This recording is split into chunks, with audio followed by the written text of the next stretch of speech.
fuente de poder. Así que, como ustedes verán, Pablo tiene una larga trayectoria en servicio público al país y en preocupación y estudio y también implementación de políticas públicas. Como siempre, en estas charlas él va a hacer su exposición y va a estar tiempo a jugar para que ustedes hagan preguntas y comentarios. Pablo, muchas gracias por estar aquí.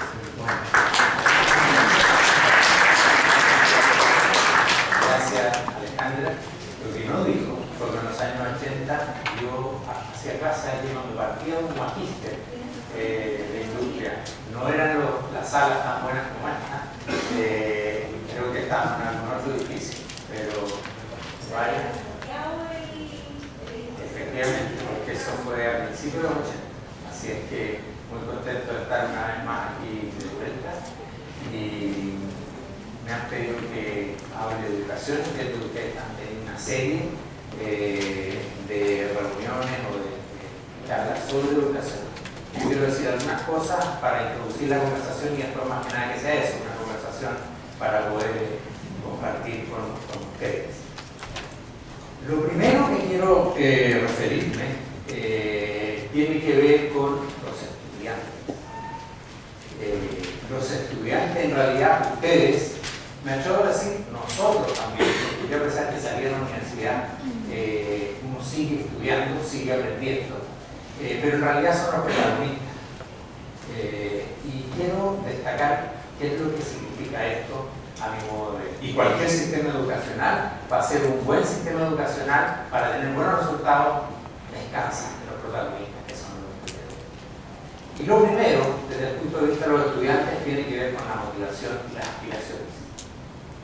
Motivación y aspiraciones de ellos y de sus familias, especialmente cuando están en el sistema escolar, la motivación y las aspiraciones de la familia son clave. Y las diferencias que encontramos en el resultado de los sistemas educacionales tienen mucho que ver con esto. Entre personas y entre países o entre sistemas hay diferencias muy marcadas según las aspiraciones o motivaciones.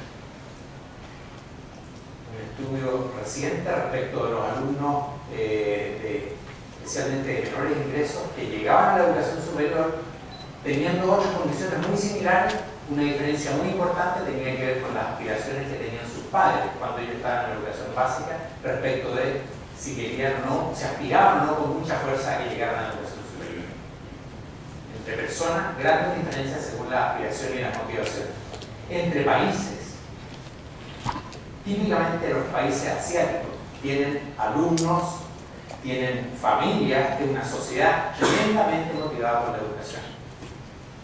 A mí me impresiona, hace unos pocos años atrás, en China, el libro más vendido de no ficción es el libro que escribe una mamá de cómo su hija entró a Harvard. Uno no se imaginaría primero que alguien escribiera ese libro aquí, menos que fuera bestseller, con millones de copias vendidas.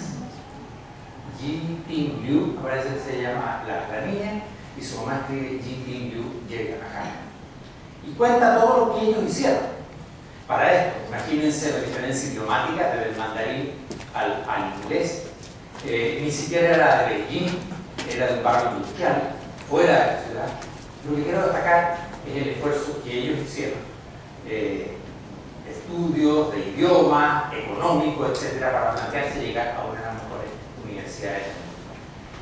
Pero en la demanda por este libro, para convertirse en el número 1 de ventas, creo que refleja detrás una motivación como sociedad tremendamente fuerte respecto a la educación. Entonces, motivación, aspiraciones clave en hacer la diferencia, porque al final los estudiantes son el recurso principal.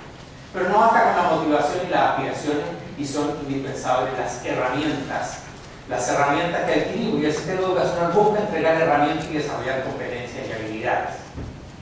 Herramientas desde la más básica, aprender a leer, ¿no es cierto? Ojalá con gusto por la lectura,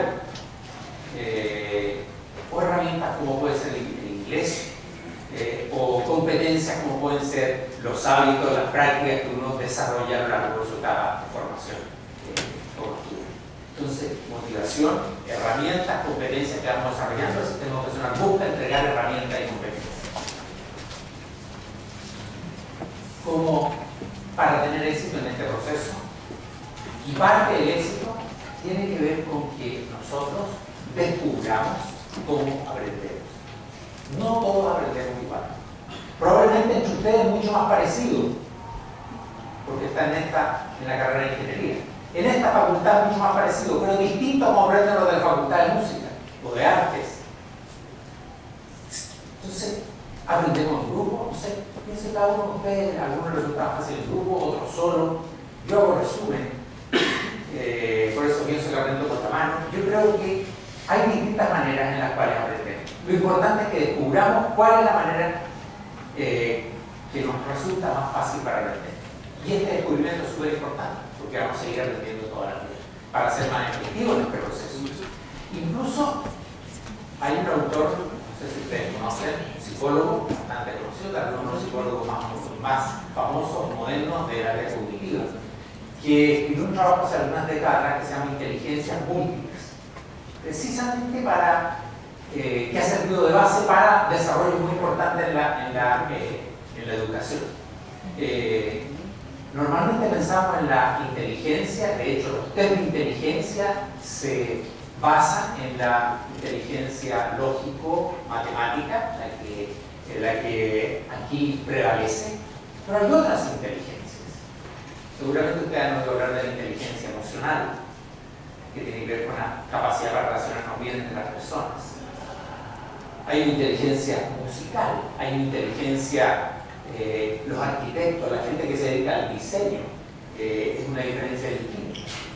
La gente que se dedica al baile o a la danza, tiene una inteligencia que tiene que ver con la ubicación espacial.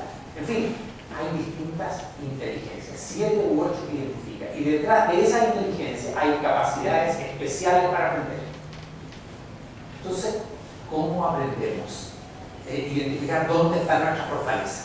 Es más importante, sobre todo cuando se trabaja en equipo, desarrollar nuestras fortalezas. Y estas para aprender son fundamentales que las identifiquen. Ustedes deben haber hecho algún curso, o van a hacer algún curso, o van a estudiar sobre administración de empresas o administración de organizaciones. En general, me gusta más hablar de administración de organizaciones, no solo empresas. Hay un autor muy famoso que se llama Peter Drucker, que es uno de los fundadores de la administración moderna. No sé si han leído algún libro de Peter Drucker o algún artículo. Bueno, este señor que murió hace poco, él era originalmente un filósofo. Y escribió uno de sus últimos artículos, hace unos 10 años acá, se llama La administración de uno mismo. Se lo recomiendo. La administración de uno mismo. Lo pueden googlear y lo van a encontrar.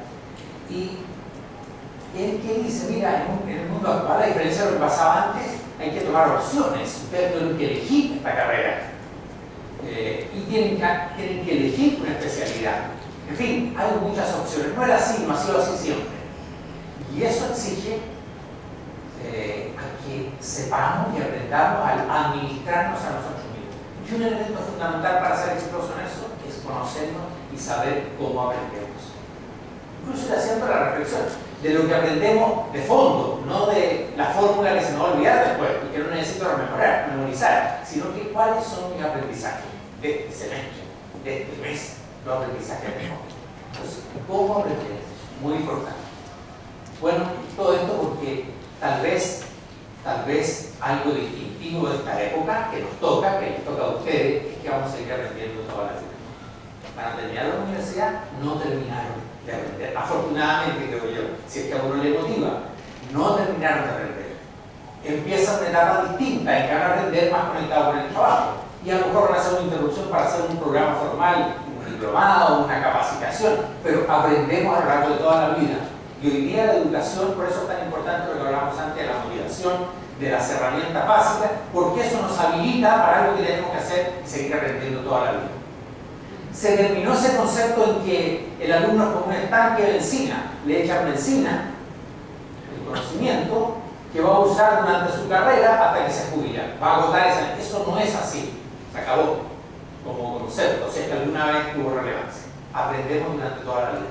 Por eso son tan importantes los elementos básicos para desarrollar capacidades y para seguir aprendiendo toda la vida.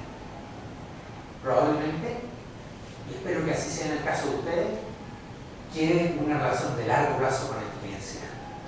Cada vez más las universidades, las grandes universidades, aspiran a tener una relación de largo plazo con sus alumnos y exalumnos, porque es necesario un aprendizaje de toda la vida permanente.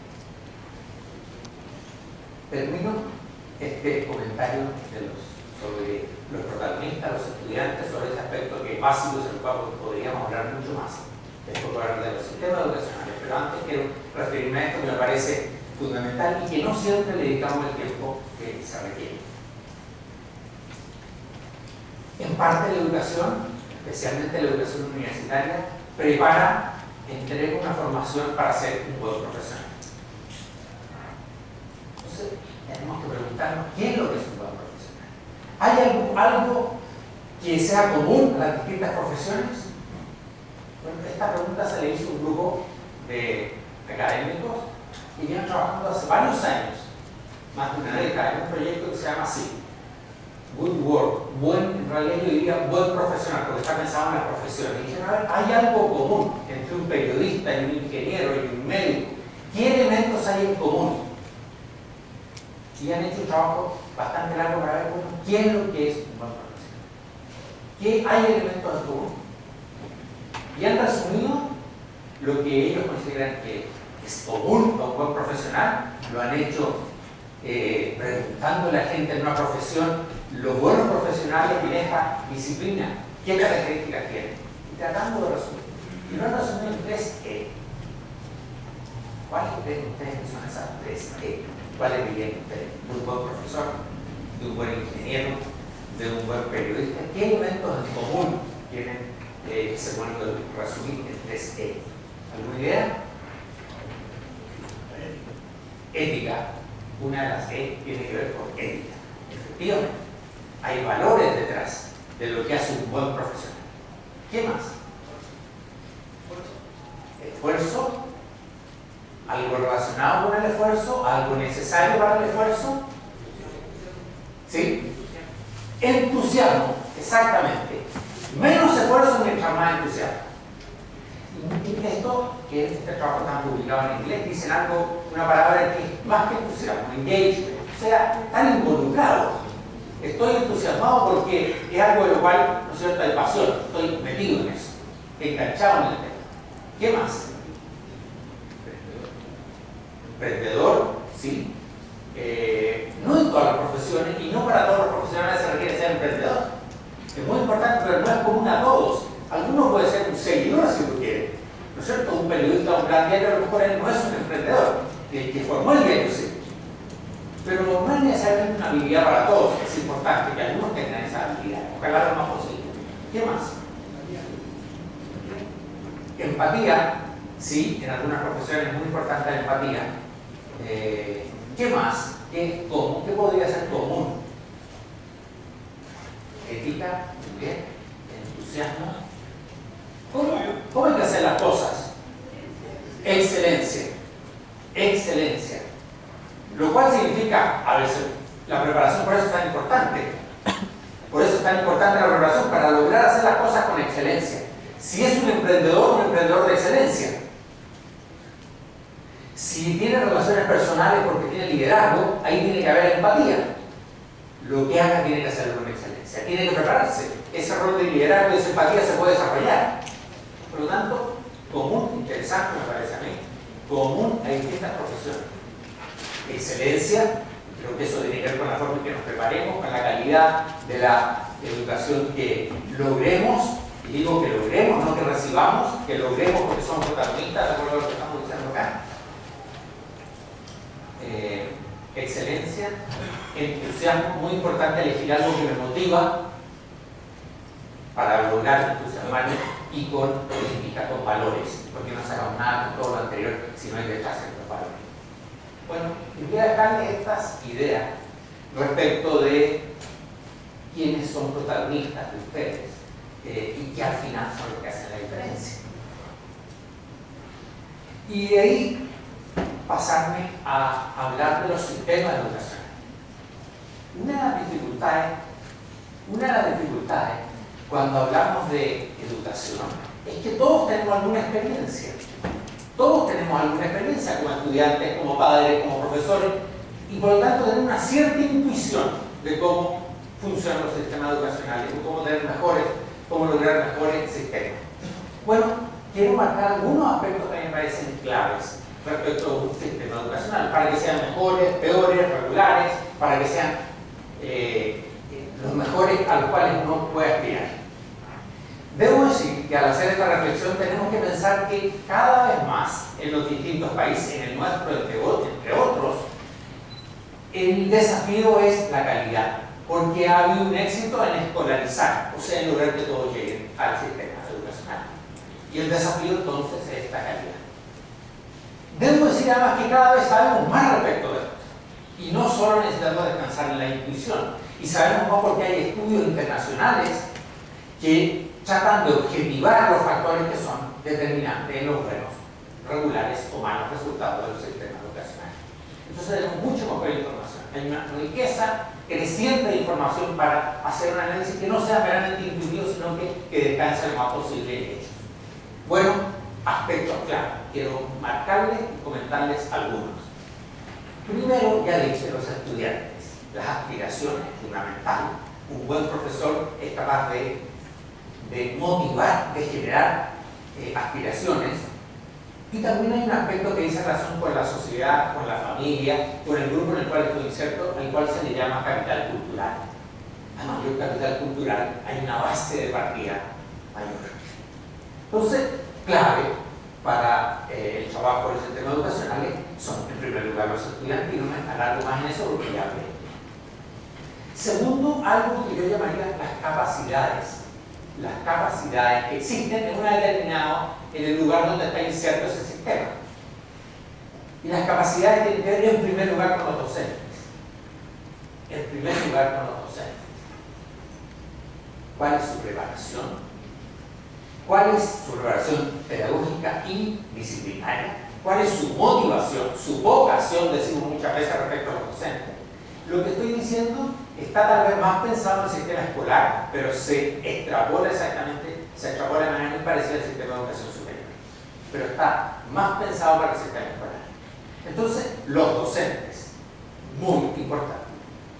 Y lo pongo como capacidades, porque es muy distinto un país, una sociedad, un sistema, donde hay docentes preparados, donde hay docentes calificados, a otra donde no la hay. Cuando un sistema de educación se está desarrollando, sencillamente no está la gente. Y todavía, esta es una actividad no transable, en el sentido que no puede ser importado.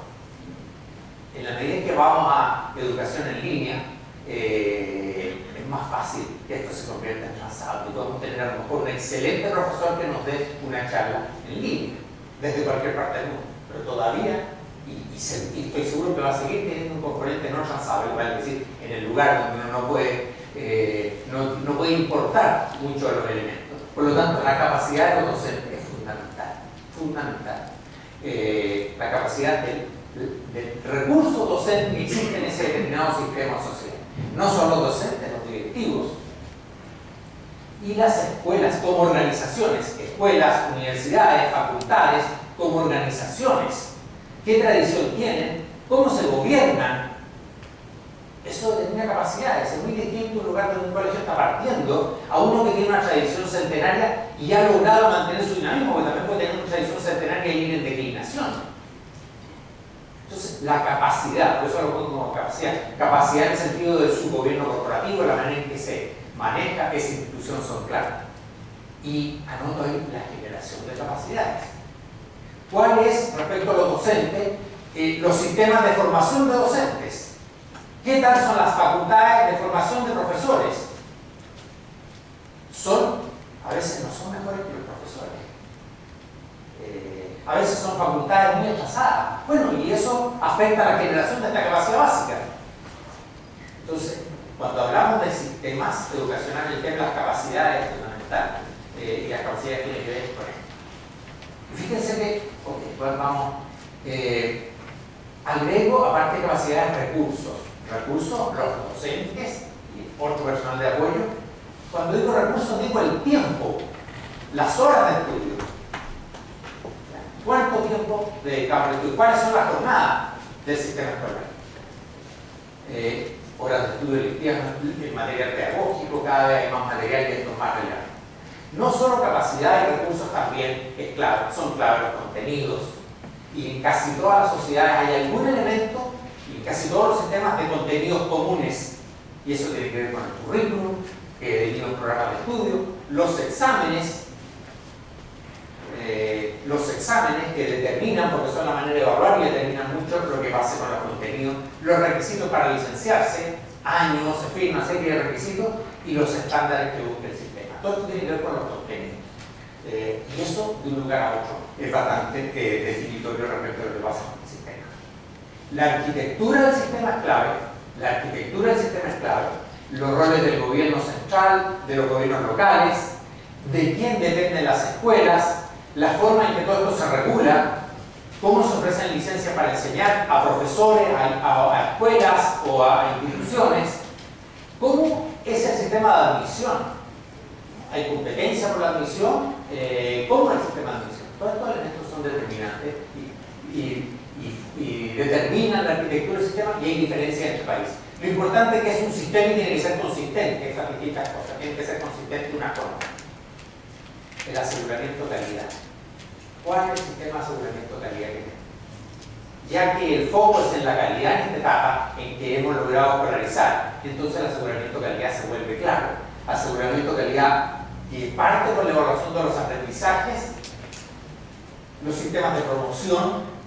¿Qué requisito hay para promoción automática de los cursos de un nivel a otro? ¿O hay que cumplir ciertos requisitos? ¿Ese requisito quién lo define? ¿El profesor que le enseña? ¿O es un examen nacional? Todo esto hace funcionar el sistema de distinta manera. La evaluación de los docentes, ¿qué mecanismo hay de evaluación de los docentes? La evaluación de las instituciones, de las escuelas. Y por último, una nota al final, recursos financieros, que resume en términos financieros cuánto está destinando un país a la educación y la forma en que se asigna. Si es histórica, una discusión por presupuesto, si es por alumno, si hay discriminación positiva, vale decir, ahí donde hay más necesidad, hay más recursos, y cuán centralizado o descentralizado está el sistema. Menciono todas estas cosas que pueden parecer un poco generales, pero que si uno quiere estudiar un sistema educacional a fondo y entender cómo funciona cada una de estas variables, le resultan claves. Ahora, de todo lo que hemos ido aprendiendo, y digo, la consistencia del sistema es fundamental, de todo lo que hemos ido aprendiendo, los países que están teniendo mejores resultados en términos de calidad, hay un par de cosas que siempre están presentes. Yo diría que son docentes, profesores. Los sistemas que están entre los mejores se caracterizan porque tienen docentes reclutados entre los mejores egresados del sistema escolar. Los docentes en los países, en los sistemas que tienen los mejores resultados, son reclutados entre los mejores egresados del sistema escolar, los que se dedican a la docencia. Y es natural, si uno lo piensa, ¿cierto? Bastante natural. Lo importante es cómo se logra que eso suceda. Pero una característica común es que se recluta a los docentes entre los mejores egresados del sistema escolar. Y reciben una formación académica y una formación pedagógica y un entrenamiento, en fin, una serie de elementos de su carrera. Pero eso es característico. Buenos docentes, es claro, dado cómo funciona el sistema educacional. Segundo aspecto, y esto especialmente importante en los países asiáticos, tiene que ver con el aseguramiento de calidad. Los asiáticos les va muy bien, en general, en el resultado educacional, tiene que ver con el aseguramiento de calidad y con una tradición de exámenes nacionales muy fuerte. Hay una motivación y hay grandes exámenes nacionales para entrar a la universidad, en fin, en distintas etapas que son claves. Entonces, hay un sistema de aseguramiento de calidad que parte por los alumnos, por el aprendizaje de los alumnos, que es fundamental. Entonces, sistemas con los mejores resultados, docentes y mecanismos de aseguramiento de calidad muy efectivos. Muy bien.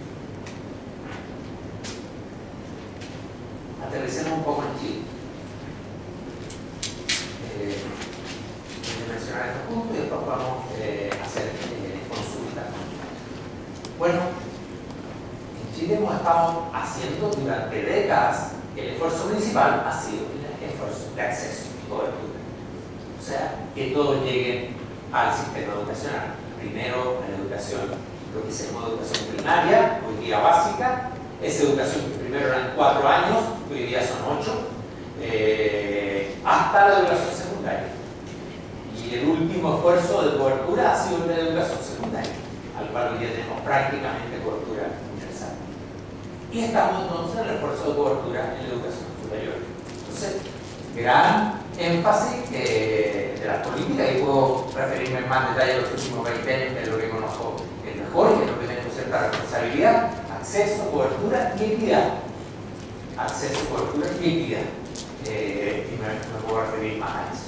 Pero no es que la calidad es algo que haya quedado olvidado para cuando se complete la cobertura. Naturalmente que no es así. Es un esfuerzo simultáneo. Lo que ocurre es cuando se completa la tarea de la cobertura, queda la tarea de la calidad. Pero no es que cuando uno está planteándose la cobertura no se preocupa de la calidad, lo hace simultáneamente. Es más difícil porque es alguien que no estaba yendo a la escuela y que ahora ingresa, y por lo tanto es más desafiante el tema de la calidad. Y el principal énfasis para mejorar la calidad ha estado puesto en los recursos. Más recursos para apoyar la calidad. A los recursos humanos, o sea, a los docentes, para las condiciones de trabajo de los docentes, recursos pedagógicos, más tiempo. Muchos de ustedes tuvieron la ampliación de jornada, o ya se había empleado, o se amplió durante la etapa en que ustedes tuvieron, más tiempo para la educación y más recursos económicos.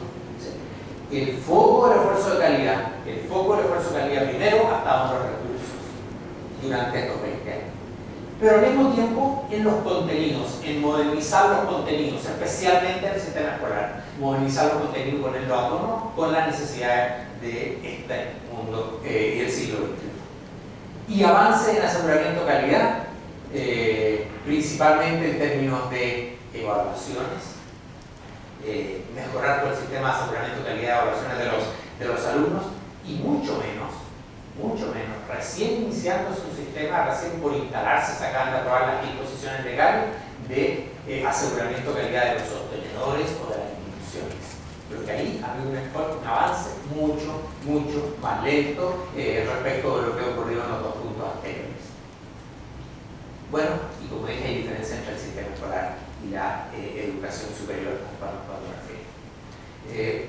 Yo podría compartir algunos datos de esto para después abrir a una discusión o consulta de ustedes.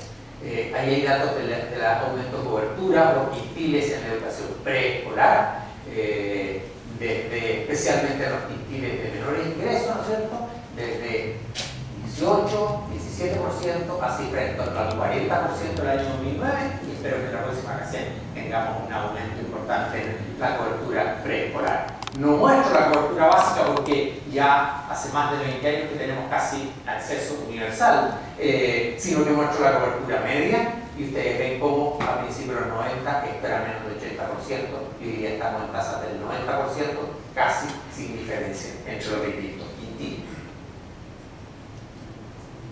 Recursos, aquí hay datos para el sistema escolar, no sé si se alcanza a ver, pero aquí está la cantidad de pesos por alumno al año en moneda actual que ha invertido el Estado en el sistema subvencionado. A principios de los 90 invertía 180.000 pesos al año, 180.000 pesos de ahora al año por alumno, 18.000 pesos al mes. Hoy día estamos invirtiendo, esto del 2009, este año va a ser más de 1 millón de pesos por alumno al año. O sea, una diferencia de más de 5 veces. Se quedó una tendencia en que esto está estancado en la segunda mitad de los 80, incluso disminuyendo la cantidad de recursos por alumno. Aquí están los aumentos de matrícula desde kinder a cuarto medio. Esto tuvo un aumento, pero ya no crece. Por razones demográficas estamos en un nivel, hemos llegado a los niveles en términos de cobertura. Aquí está la subvención por alumno, y aquí están las remuneraciones, porque básicamente esto se destina a remuneraciones, ¿no es cierto? Las remuneraciones eran extremadamente bajas, especialmente las remuneraciones sector particular subvencionado menos de 100.000 pesos, aquí está hasta el año 2008, pero hoy día debe ser alrededor de 700.000 pesos de remuneración mínima y el promedio muy superior. Esto es el acceso del quintil más pobre al sistema escolar por edades. Esto es bien importante porque el ingreso oportuno a la escuela es muy importante para los resultados posteriores. Aquí el acceso era a los 7 años, mientras más tardío el ingreso, más fácil el abandono temprano. Por lo tanto, el ingreso oportuno, este avance en aumentar el ingreso oportuno, este es el primer quintil más pobre de la sociedad. Durante estos años ha habido un aumento muy importante de 20 a 60% en las edades tempranas, ya sea porque entró a primero básico oportunamente, o porque entró a quinta, etc., con un resultado muy importante para retener en el sistema el mayor tiempo posible. Bueno, en calidad, los resultados en términos de calidad, medidos como aprendizaje en las pruebas internacionales. Chile está participando en estas mediciones desde fines de los años 90, en una prueba que se llama TIMSS. Ahora hemos participado en esta prueba que se llama PISA, en la cual participan los 90 países. Bueno, y Chile, nuestro resultado está por debajo del promedio de los países de la OECD, ustedes lo saben. Lo distintivo es que estamos entre los países que más hemos aumentado nuestros resultados. No es fácil mejorar estos resultados agregados en los resultados de aprendizaje de los alumnos. Bueno, Chile está entre los países que han mejorado más los resultados en esta prueba de todos los que participan en este periodo, lo cual nos indica que tenemos que perseverar para lograr acercarnos a los niveles del conjunto de los países del promedio de los países que participan en estas pruebas. Ahí están los mejoramientos, especialmente los mejoramientos en el grupo de desempeño más bajo, el más marcado. Y esto, hay diferencias importantes entre los distintos niveles, entre los que les va mejor y los que les va peor, pero lo importante es que el mejoramiento principal se está dando entre los grupos de ingresos o de resultados de desempeño más bajo. Esto es una cita de un estudio internacional. Aquí está el estudio de la OECD que hace el esfuerzo de PISA, y este es un estudio de McKinsey que hizo para los sistemas educacionales en el mundo y que destaca como uno de los países que más ha mejorado en términos del aprendizaje de sus alumnos. Nos destaca a nosotros. En la educación superior, el cambio más importante de este periodo tiene que ver con la cobertura.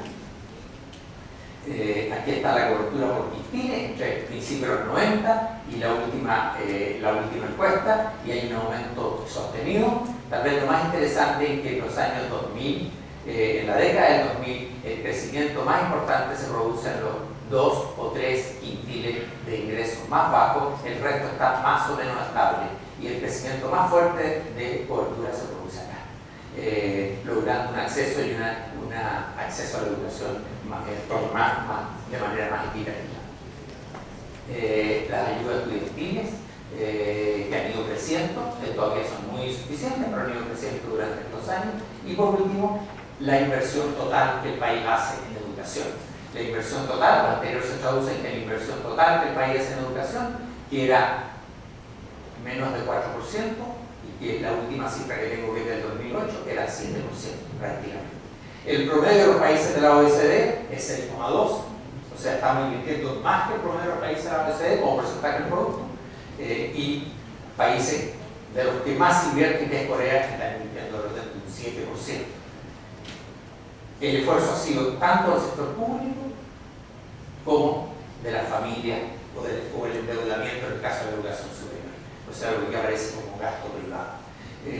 Por lo tanto, ha habido un aumento sostenido de los recursos. Yo le decía que caracteriza a los sistemas educacionales los recursos financieros con que se cuenta. Ha habido un aumento sostenido durante todos estos años, por encima del PIB, hasta pasar de menos de 4 a 7. Por encima del promedio de la OECD, muy pocos países, unos 3 o 4 países, invierten como conjunto más que Chile en la OECD. La diferencia es que aquí parte del esfuerzo importante lo han hecho las familias. Creo que esa era la última también que tenía. Seguro que ustedes tienen consulta o comentario, tenemos un tiempo para hacer. ¿Preguntas?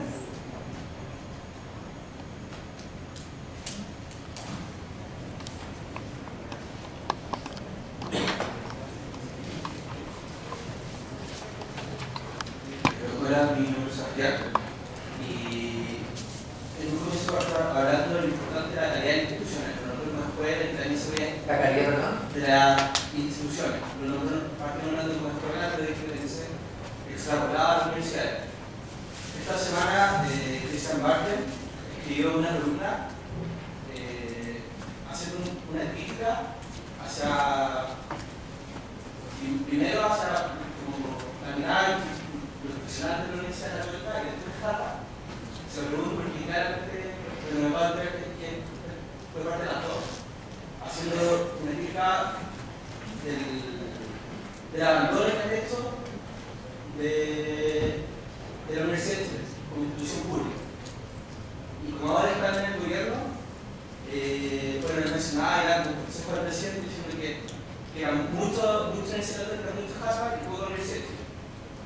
Y él le daba un crédito a la previsión que quizá además, más allá del tema académico, lo que implicaba el conocimiento de tener una universidad laica, pública, más pluralista. Mi pregunta iba hacia usted, ¿cómo se toma esto? ¿Cómo quedó? ¿Cómo se lo toma? Si cree que tiene razón, si se siente, no sé, como agredido con eso, porque es parte del currículum que tiene, pero también quisiera sacar, entonces por eso me interesaba su visión, Sí. esto es una dualidad. Sí. A ver, desgraciadamente no he leído la columna de Cristian, normalmente lo leo pero esa no la he leído. Pero deduzco lo que tú dices, que primero tú mencionaste la calidad de las instituciones. Déjame decir algo de eso y después referirme a Harvard y a la Católica. Y tú preguntaste por esta universidad. La calidad de las instituciones, como lo puse ahí, entre las capacidades, y ahí quiero poner la calidad de las instituciones, es fundamental. Y esto tiene que ver con las personas que logra convocar. Las personas son los docentes, estamos hablando de educación, son los docentes y los alumnos, porque eso es la base. Entonces, la calidad de las instituciones es clave, partiendo por las personas que convocan, que logran tener docentes y alumnos. Y parte de la riqueza puede ser la diversidad, está implícito en lo que entonces, pero no basta con eso. Para convocar y para funcionar bien, a mí me parece que algo que dice razón con el gobierno corporativo de la institución es fundamental. ¿Cómo se gobierna? ¿Cómo se toman las decisiones? ¿Quién nombra al rector de la universidad o presidente del caso Carra o al director de la escuela? ¿Cómo se gobierna? ¿Cuál es la misión que se plantea? ¿Y cómo se gobierna? ¿Cuán fuerza ahí está la excelencia en las decisiones?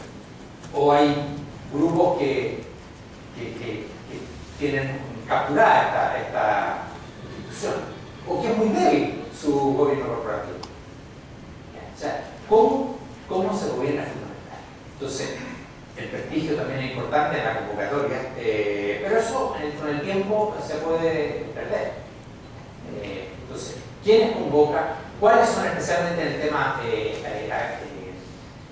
institución educacional? ¿Cuál es su gobierno? ¿Cuál es el sistema interno de aseguramiento de calidad que tiene? De los aprendizajes de sus alumnos. ¿Cómo evalúa los docentes?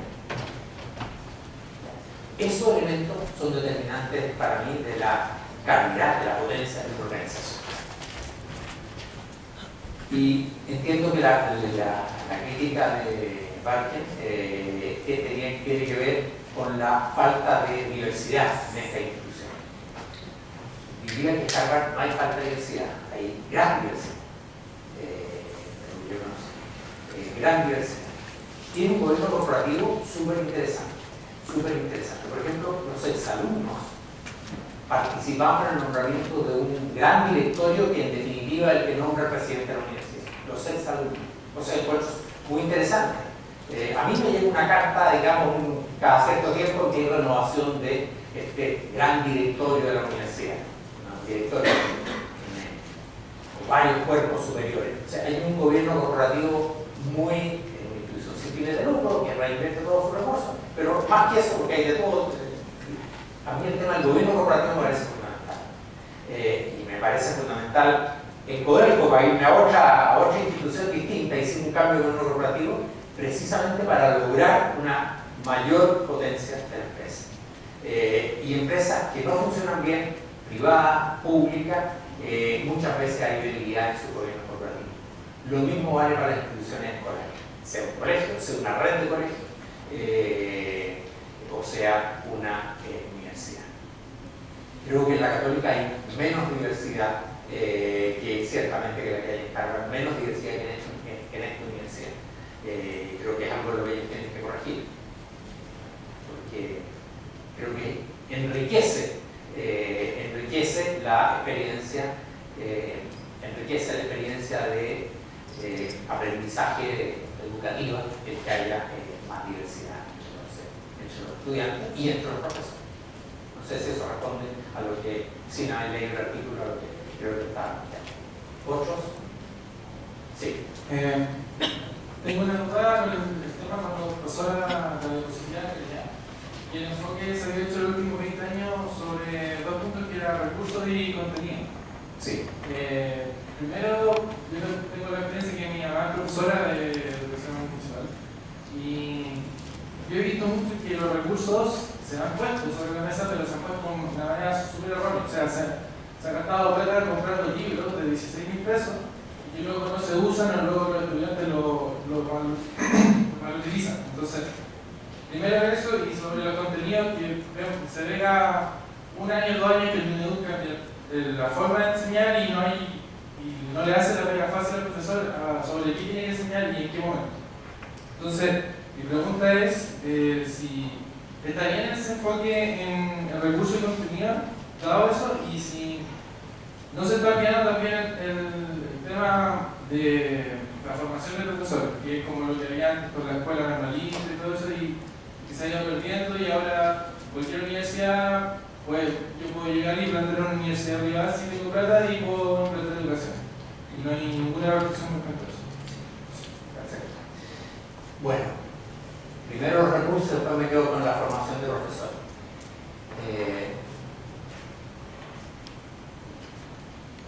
El énfasis en recursos, que yo dije de estos 20 años, en recursos económicos y materiales, tenía que ver con la precariedad, con la tremenda debilidad en términos de recursos que está el sistema educacional. Eso traducía la situación de la remuneración de los profesores durante los años 90, muy deteriorada. El problema es que había a raíz de eso, entre otros, no solo que el profesor lo pasaba muy mal, penurias muy grandes desde el punto de vista económico, sino que además no había interés en seguir pedagogía.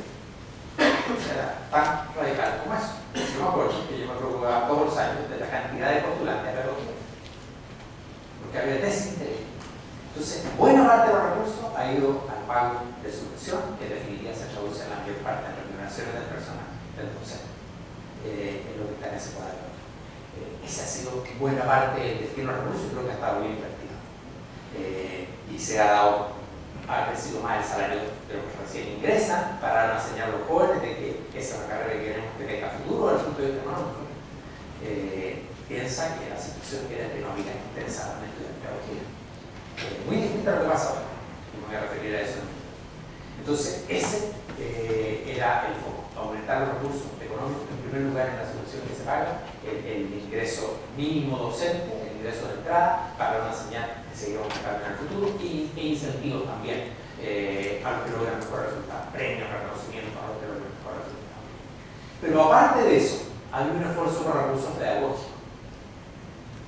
Libros, como tú dices, yo creí que me iba a decir computadores o una pantalla modernísima que en algunos colegios tienen, que por lo menos a mí no me parece que sea la inversión mejor, pero el sistema es bien descentralizado. Esa decisión de esos libros, esa decisión de ese equipo y de esa tecnología, la tomaron en el colegio, no la toma el ministerio. Y una de las características de este esfuerzo ha sido súper descentralizado, lo cual tiene aspectos buenos y también tiene aspectos malos o discutibles, digamos así. El Ministerio de Puestos Recursos ha hecho concursos y ha destinado cierto monto de recursos a programas de mejoramiento educativo en que entrega una cantidad de recursos y el colegio, los profesores, de alguna manera eligen en qué van a destinar esos recursos, en qué los van a destinar, qué es lo que consideran que es mejor para sus alumnos. Hay un sistema para las bibliotecas en que hay un catálogo y ellos eligen qué llevar a sus bibliotecas. Hay un presupuesto y un catálogo que se selecciona, en fin, se ponen ahí los ítems mejores, que pueden ser de libros, audiovisuales, material audiovisual, pero al final hay un concepto descentralizado, en que es a nivel de la escuela, del colegio, donde se elige qué recursos se privilegian, pensando que ellos son los que están más cerca de los alumnos, los que tienen la mejor decisión. Entonces, el esfuerzo de recursos ha tenido esas características. Creo que tiene aspectos buenos, este elemento descentralizado en hacer la asignación de recursos, y se ha privilegiado pensando en el que está más cerca, que el Ministerio dijera ya todo recién en este libro, y no siempre es esa la necesidad, a lo mejor ya lo tienen, como decía. Bueno, respecto a los contenidos, lo primero es que están cambiando cada 2 años. Eso me parece una mala idea, porque nunca hay un contenido perfecto. Es mejor tener uno bueno, aunque no sea perfecto, y que ese logre resultados. Y después de un tiempo se perfeccionará, pero no está cambiando a cada 9. Eso no funciona. Por lo tanto, y creo especialmente en materia educacional, nosotros tenemos que ir manteniendo una línea y ir corrigiendo, pero no pensar que cada año o cada 2 años va a cambiar todo, ni los contenidos, ni otras cosas de organización del sistema. Yo puedo hablar por el cambio que se hizo en el periodo en que yo estaba en el ministerio, que fue un cambio del currículum general, el marco curricular, y respecto de eso hay programas que el ministerio elabora o que pueden los colegios libremente también elaborar dentro de un marco general. Para elaborar ese marco general o ese currículum hicimos un trabajo bien en serio. Se formaron comisiones en la disciplina, comisiones multidisciplinarias con gente de las universidades. De esta universidad está en casi todas las comisiones la mejor gente. Si se trataba de los contenidos de química o de ciencia, había gente de las universidades, también de los colegios, por supuesto, para definir esto. Miramos internacionalmente qué hacían, qué aprenden los alumnos que tienen en los mejores sistemas educacionales cuando están en octavo básico, y miramos cuáles son los programas de estudio en Singapur en octavo básico. O sea, que son muy buenos, y de alguna manera nuestros alumnos que salen de octavo básico en algún momento van a tener que competir y cooperar con los alumnos en Asia, y por lo tanto nos interesaba saber cuán alejados y cómo podemos achicar la brecha. Entonces hicimos un trabajo bien a fondo para mirar los currículums y cuál sería un currículum del siglo XXI. Acercarnos más, que fuera más motivante, pero una serie de cambios en esa línea. Y eso se trabajó con programas que hizo el Ministerio, o que se podían hacer los colegios.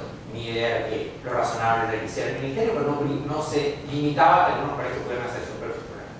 Pero después viene el paso siguiente, que tú mencionaste, que es la capacitación, porque hay contenido, tampoco es totalmente nuevo, ¿no es cierto?, pero hay adecuaciones, modernización del contenido, y uno tiene que tener profesores preparados para hacer textos o material pedagógico y profesores preparados para enseñar esos nuevos contenidos. Y esa es la parte más difícil. Lo otro se podía hacer, podíamos definir los currículum, dedicar el tiempo o comisiones que trabajaron por meses para tener nosotros, pero ¿cómo capacitamos profesores para hacer eso? El problema es doble. Uno, que hay personas que vienen haciendo probablemente durante muchos años las cosas de una determinada manera, y segundo, que no hay capacidad para capacitarlos. ¿Quién lo va a capacitar? Son miles. ¿Quién lo va a capacitar? Las universidades. Bueno, pero las universidades no siempre están la capacidad para hacerlo. Muchas de nuestras instituciones, y con eso voy pasando a la segunda parte de tu pregunta, muchas de nuestras instituciones formadoras de profesores están tremendamente atrasadas. Mi preocupación principal del sistema, de la calidad del sistema, mirando a futuro, hoy día en Chile, tiene que ver con la formación inicial docente. Creo que ahí está bien atrasado, bien atrasado. Hay demasiado, a diferencia de lo que teníamos antes, que había muy pocos, hoy hay demasiada gente estudiando pedagogía en distintas universidades. Y la calidad de esa formación no es la mejor.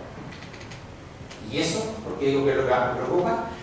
Porque eso determina mucho de lo que va a pasar con la calidad de educación. Entonces, cuando decía capacidades, cuando decía docente, estoy pensando en esto. ¿Cuál es la capacidad de la actual? Qué difícil mejorarla. Porque no hay capacidad en el país para repararla. Cuando terminamos el currículum, el esfuerzo era capacitar a los docentes. ¿Quién lo hace? ¿Quién va a prepararlo en Arica, en Punta Arenas, en Rancagua? Entonces, en fin, no digo que no se logró algo, pero menos de lo que uno quisiera, por las capacidades, en ese caso la capacidad de entregar formación a las instituciones.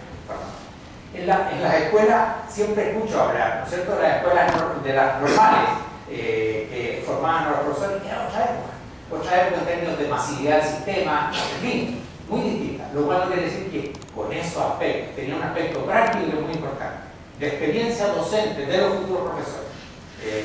De formación en el aula de ellos mismos, de que hay otro profesor que cuando tú estás partiendo te va corrigiendo, te hace de mentor. Eso es fundamental.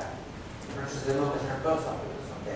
Entonces, un tema, yo diría el principal que tenemos hoy día para calidad futura del sistema escolar tiene que ver con los docentes. Y la gente que hoy día estamos preparando no es por cierto, hay excepciones y creo que hay un número cada vez mayor. Porque después de preocuparme porque no postulaba, me preocupaba cuántos de puntajes altos están entrando a pedagogía. O a cuántos podemos habilitar desde licenciatura, o a lo mejor ingenieros que quieren pasarse 1 o 2 años haciendo clases. Ojalá que alguno de ustedes tenga una preparación, esto era muy resistido, pero cada vez hay algunas posibilidades de que gente que tiene formación como la de usted a lo mejor se pasa 1 o 2 años enseñando, o otro, un filósofo, en fin, gente que tiene conocimientos disciplinarios fuertes que puedan ir al sistema escolar y que puedan contribuir. Entonces, porque ahí tenemos un déficit de capacidades y si algo como es la preocupación principal de lo que hoy día está pasando tiene que ver con el déficit porque no estamos formando adecuadamente los que van a ser los profesores de los próximos décadas. Mi nombre es Cris. Primero quería agradecerle por tanto tiempo de venir a nosotros. Y segundo, me gustaría preguntarle lo siguiente. Todos los datos que usted mostró apuntan a, o yo entiendo, a decirnos que Chile lo está haciendo bien, en el fondo, en términos de comparación con el resto del mundo en educación. En particular, la pluralidad, creo que todos sabemos que Chile es uno de los países que ha mejorado más. Sin embargo, también sabemos que es uno de los países en el mundo que tiene mayor diferencia en esa prueba respecto del nivel socioeconómico de los alumnos de edad. Es esa brecha, según lo que yo entiendo, la que genera que un país entero haya estado movilizado por ya más de 6 meses y quién sabe cuánto es más. Y me gustaría saber primero cuál es su opinión sobre cuáles son los factores clave para que esta brecha se genere y qué pasos se podrían dar hoy día para en un futuro de mediano plazo o largo plazo llegar a eliminar esa. A ver, en los resultados que mostré de PISA, el mejoramiento mayor, el mejoramiento más alto, se dan los resultados más bajos. Y eso es alentador, porque efectivamente no sé si el que tiene más diferencia. Lo que sí sabemos que hay los países que tienen mejores resultados, no solo tienen mejores resultados, sino que también hay menos diferencias. Y eso es doblemente valioso. Doblemente valioso, porque quiere decir que el sistema educacional es realmente una oportunidad, ¿no es cierto? Y que realmente una oportunidad para una oportunidad meritocrática, digamos así. ¿Qué tenemos que hacer? Seguir reforzando la educación, especialmente de los que tienen resultados más bajos, de los alumnos más vulnerables, de las escuelas más vulnerables, y reforzando todos los elementos. Hay un programa que se partió hace unos pocos años atrás. Yo diría, por ejemplo, en todo eso, mencioné algunos de esos, ir con apoyo de recursos, que fue la línea principal, ir con apoyo de recursos durante los últimos 20 años, siempre partimos con la escuela o con los alumnos más vulnerables. Siempre. El primer programa que partió en el año 90 se llamaba las 900 escuelas. ¿Por qué se llamaba 900 escuelas? Porque había 9.000 escuelas en Chile, elijamos el 10% que tienen peores resultados, vamos a llevarlos a ellos primero. Yo diría que eso, en cada uno de los programas, fue la línea de recursos primero a los que están con más resultados más insatisfactorios, más bajos. Entonces, creo que eso tiene que continuar. Recientemente se creó una subvención mayor para los alumnos, para las escuelas donde hay alumnos más vulnerables, más apoyos, pero no solo más apoyos.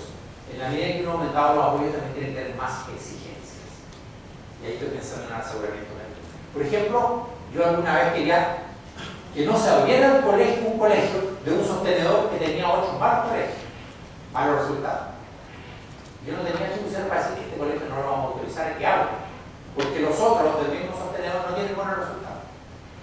Entonces creo que necesitamos más, y se han aprobado ciertas legislaciones, ahora hay que hacer la realidad en la práctica, de aseguramiento de calidad en el sentido de exigencias a las instituciones. No solo apoyo, a lo mejor, ¿no es cierto?, hace 15 años atrás, cuando era tan precaria la situación de recursos, había que apoyar principalmente. Pero hoy día también podemos exigir más. Estoy pensando en las instituciones. A la escuela. Entonces, un sostenedor que tiene malos colegios no puede abrir otro, hasta que no mejoren eso. Entonces, creo que hay elementos de aseguramiento de calidad que hay que reforzar.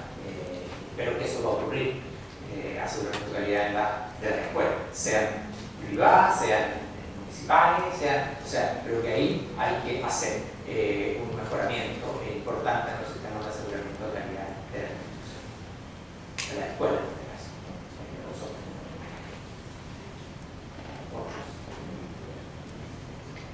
Sí. Hola.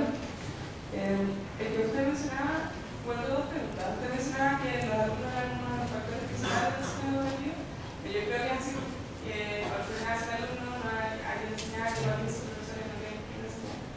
Pero mi pregunta es que los dichos del gobierno en estos últimos meses que ha habido movilización han sido siempre de favorizar la opinión de los alumnos, como diciendo que sí, son alumnos, son jóvenes, son entusiastas, ¿qué conocimientos tienen el sistema como para poder dar una opinión? Si me preguntan qué opina usted de esta postura del gobierno de desvalorizar la opinión de los alumnos, sino que es uno de los factores principales de todo el sistema. Y lo otro es, bueno, usted, la charla es suya, el título era ¿Cómo seguir avanzando? Quiero saber cómo seguimos avanzando. Lo primero, bueno, yo cuando digo que los alumnos son la clave, no digo que los alumnos sean expertos del sistema educacional. Y espero que varios de estos alumnos de aquí se conviertan en expertos del sistema educacional y se dediquen al sistema educacional. Creo que sería un gran aporte. En general, nuestro sistema educacional, los sistemas educacionales, están solo dirigidos o digamos en labores de dirección, solo o casi exclusivamente con profesores. Y es bueno que se complementen con otras profesiones. Sería estupendo que tuviéramos ingenieros que complementen el trabajo de los profesores. Estoy hablando de la organización del sistema, de la gestión. Varios de ustedes aquí van a ser especialistas en gestión de organizaciones. Ojalá estuvieran a cargo de la gestión de entidades educacionales. Ojalá. Porque eso estoy seguro que se va a traducir en un conocimiento profesional que va a mejorar la gestión de esos establecimientos o de esa institución, sea de educación superior o del sistema escolar. Entonces, vuelvo a lo tuyo. Creo que los estudiantes tienen que ser protagonistas de su aprendizaje, que es lo que planteé en la primera lámina y algunos aspectos que aparecen claros. Tienen que participar, por ejemplo, creo que cualquier entidad educacional debe tener un sistema de evaluación que hacen los alumnos de sus docentes y de la institución. Cuando hablamos del conocimiento del sistema en general, naturalmente tienen menos conocimiento. Entonces, sí y no, ¿me entiendes? Sí hay un conocimiento directo, pero no tienen por qué tener un conocimiento, no son especialistas del sistema educacional. Hay muy poca gente que sabe del sistema educacional.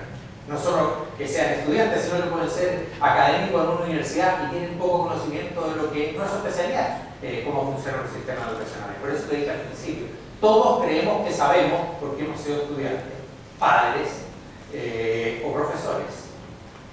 Pero es distinto al conocimiento específico. En ese rol, al conocer un sistema, cómo funciona, cuáles son los aspectos críticos, eso requiere un conocimiento del sistema educacional, que no es el mismo. ¿Cómo seguimos mejorando? Bueno, la pregunta de cómo seguimos mejorando, primero tiene una afirmación implícita, ¿no es cierto? Que es que hemos estado mejorando. Y eso, cuando digo eso implícitamente, es para decir, tenemos que construir sobre lo que hemos avanzado.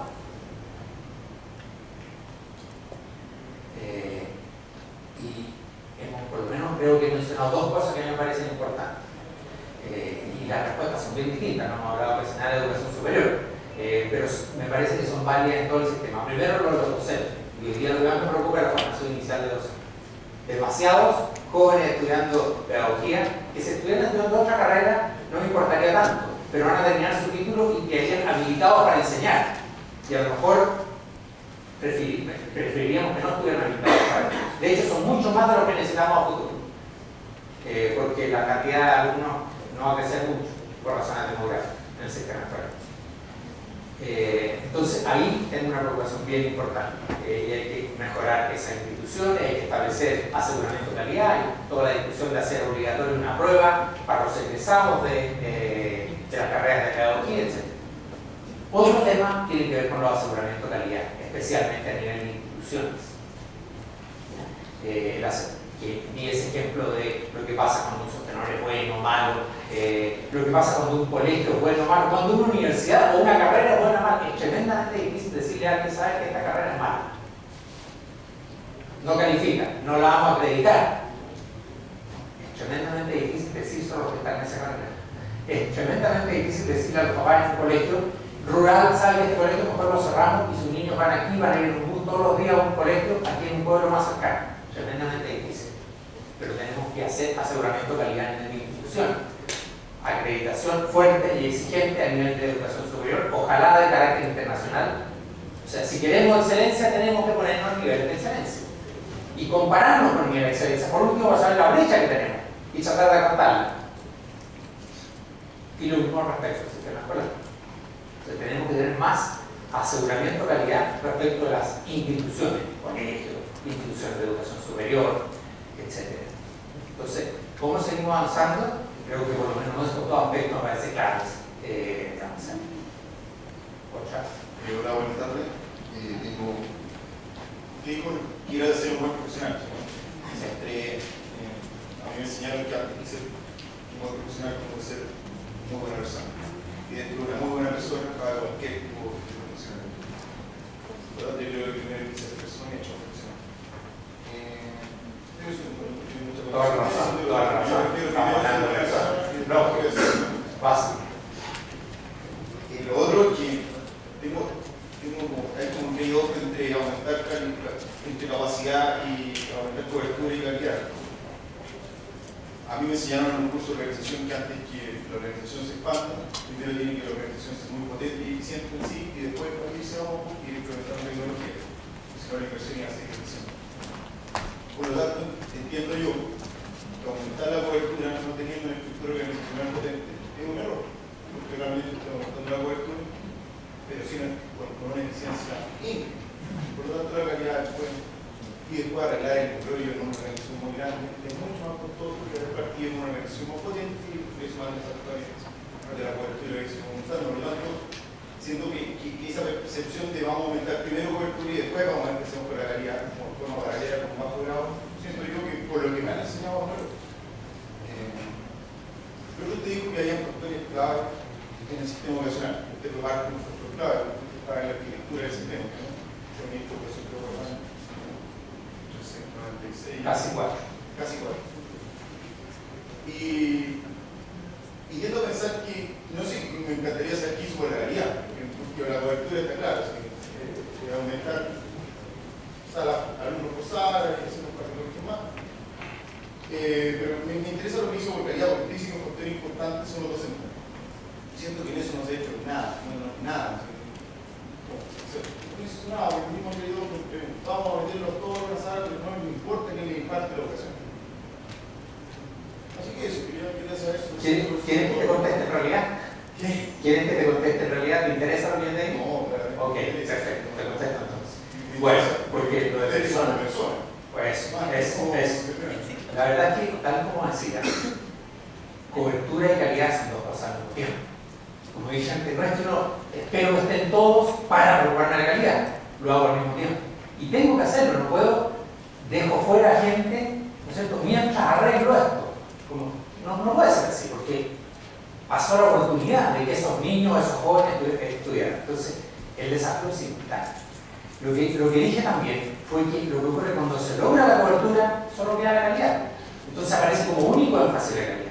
Pero no es que cuando uno está buscando que todos vayan al colegio, que todos vayan a la escuela, que más alumnos vayan a la educación superior, uno no se preocupa de la calidad. Lo hace simultáneamente. Y lo que marqué ahí, ¿qué esfuerzos se han hecho en materia de calidad? Más recursos por alumno, no solo porque hay más alumnos, sino que por alumno, para poder reclutar docentes. Como decía, no había gente interesada en estudiar pedagogía, porque había un abandono muy grande de la gente que estaba trabajando como docente. Entonces, ¿cuál es la aspiración? ¿Cuál es la visión de lo que un profesor puede hacer? En realidad, era una profesión que no era una aspiración, porque sabía que los profesores estaban en una profesión muy difícil. Entonces, aumentar recursos permite precisamente, ha permitido precisamente eso, que hoy día, como dije, incluso creo que hay más gente preparándose para ser profesores de los que el sistema va a necesitar en el futuro. Entonces, recursos económicos que han permitido mejorar la condición económica de los profesores, recursos pedagógicos. El contenido tiene mucho que ver con la calidad. Si yo, una carrera técnico-profesional, y habían hasta hace poco formación en la educación media técnico-profesional de personas que estudiaban reparaciones, que estudiaban relojería, totalmente obsoleto, ¿cierto? Entonces, para poner un ejemplo, pero como eso ha habido que poner al día, se ha puesto al día el currículum, lo que está en los programas de estudio, para que responda mejor a lo que son las necesidades. Eso tiene que ver con la calidad, para que esté más acorde a lo que el alumno va a enfrentar o en la educación superior o en el sistema o en el mundo del trabajo. Por lo tanto, si yo destaco dos aspectos, tienen que ver con eso. Más recursos, más, ¿cómo se llama? Más contenidos más acordes a lo que son las necesidades actuales, y diría también aseguramiento de calidad en mente de los alumnos, mejor conocimiento del aprendizaje de los alumnos. En un sistema muy descentralizado, normalmente, el mismo que evalúa es el que enseña. El mismo que evalúa, ¿cómo sabes tú, cómo saben tus padres, cómo te ha ido en el octavo básico? Normalmente el mismo profesor que te enseñó fue el que te evaluó. Es bueno que haya una evaluación externa. Agregue información a ese mismo profesor. Entonces, evaluación del aprendizaje de los alumnos objetiva, con sistemas, no es fácil hacerlo técnicamente. Fíjate que no había gente preparada para hacerlo. La última gente que había estudiado a nivel internacional y que sabía cómo, porque se ha avanzado mucho en esos campos, en el conocimiento de cómo evaluar los aprendizajes. A nivel mundial se ha avanzado mucho, nosotros habíamos estado totalmente, estábamos ignorantes de lo que pasaba y cómo se mide el aprendizaje de los alumnos. Entonces, en eso también ha habido mejoras de capacidad. Entonces, creo que, y eso es pura calidad, o sea, hay una cobertura, sino que cómo le entregamos información del aprendizaje. Y esto es tremendamente motivante o tremendamente movilizador. Yo normalmente, entregamos los resultados de las pruebas CIMSE, no mejoraban de un año a otro. El resultado, en promedio, era tremendo entregar los resultados, porque se usaba, estábamos metiendo más recursos, se está haciendo esto y no mejoramos. Y así fue durante la mayor parte de los 90, por lo menos cuando hay método. Pero lo cual no quiere decir que había colegios que mejoraban. Algunos mejoraban, otros quedaban estancados y otros no se. Y era tremendamente interesante, y yo invitaba a los que habían mejorado. Independientes estaban muy bajos, pero que habían mejorado. ¿Por qué mejoraban? Y varios me dijeron, mire, nos iba muy mal. Y eso fue un factor de estímulo tremendamente fuerte para nuestra comunidad escolar para mejorar. Entonces, esta información de cuánto están aprendiendo los alumnos, que lo diga alguien con una buena evaluación externa, es tremendamente movilizadora e importante para aprender qué es lo que no estamos haciendo bien. Entonces, eso es pura calidad. O sea, si yo tuviera que contar la mayor parte del tiempo dedicada a cosas que tienen que ver con la calidad, uno puede ser más o menos exitoso, pero ese es el esfuerzo principal. La cobertura, como tú decías, de alguna manera es más fácil. Es abrir un nuevo colegio, construir, aumentando las horas de clase, a jornada escolar completa, para mejorar la calidad. ¿Por qué? Porque los colegios que tienen mejor resultado en general tenían jornada completa. Los colegios con más recursos. Los países que tenían mejores resultados con los cuales nos comparaban, porque antes de proponer y de hacer esa inversión que ha sido enorme, uno miraba qué están haciendo otros que les va mejor y que pudiéramos hacer nosotros. Tener profesores de otro nivel de preparación es mucho más difícil. No todo lo podemos hacer nosotros, digamos en un periodo corto. Y uno de los temas era más tiempo dedicado al estudio. Si yo dedico más tiempo al estudio, tengo más posibilidades de aprender. Y eso tiene que ver con la calidad.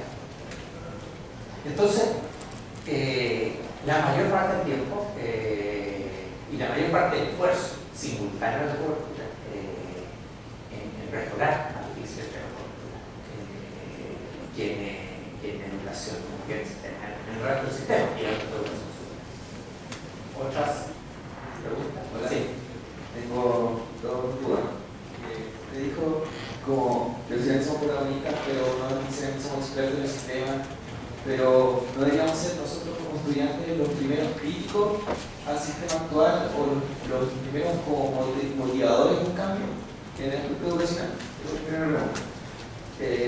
La segunda es que noté como algo un poco contradictorio, que era como usted dijo construir sobre lo que hemos avanzado textualmente, y como que siento que con todo este movimiento que surgió en 2011 lo que se está buscando, priorizando es un cambio de enfoque, porque se ha generado una segregación muy grande. Y más allá de eso también, ¿cuál es el nuevo enfoque? Porque he escuchado cómo han sacado la historia por matemática y lenguaje, y cómo parece que van a sacar artes prácticas ahora de básica, y cuando usted mismo dijo que inteligencia es múltiple, entonces, ¿cómo construir lo que hemos avanzado sobre el cambio cuando resulta que lo que hemos avanzado ha llegado a provocar segregación, puede haber mejorado la cosa que ha provocado segregación, y estas cosas que usted, contraposición con lo que acaba de decir, o sea, la inteligencia es múltiple, pero estoy buscando la lógica de la matemática de motivar el 100% de la inteligencia? Lo segundo es más fácil, en el sentido de que para nada, ¿no? Lo contrario, de lo que se trata es de fortalecer las distintas inteligencias, por ponerlo en esos términos. Entonces, si alguien estuviera pensando en eliminar, tú dijiste, la educación de arte, creo que sería un absurdo y no creo que eso pueda aprobarse. Porque la verdad es que es una parte de una dimensión muy importante. Algunos tienen más inteligencia, para ponerlo en esos términos, que otros, pero todos tenemos que tener una aproximación al arte, digamos, lo que eso significa. Por lo tanto, para nada creo que eso es algo que uno debiera abandonar o disminuir. Al contrario, tenemos que, a veces, el problema es que preparamos para lo que se mide, ¿cierto? Preparamos para lo que se mide. Estudiamos para el examen.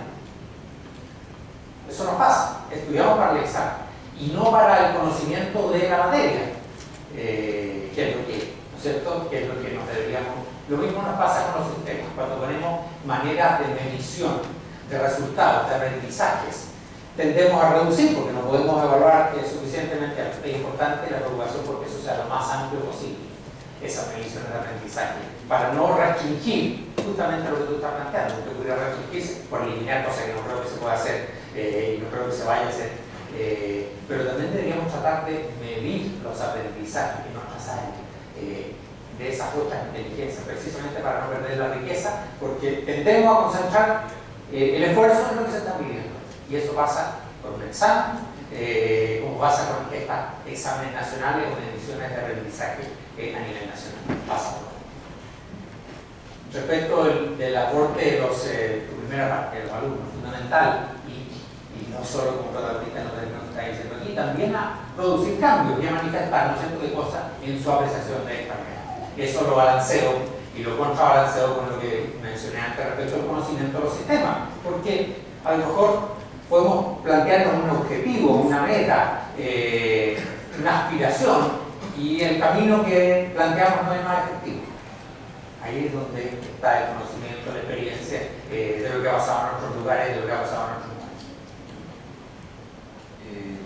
Mi pregunta era acerca de una de las críticas más grandes que yo he escuchado a la concertación.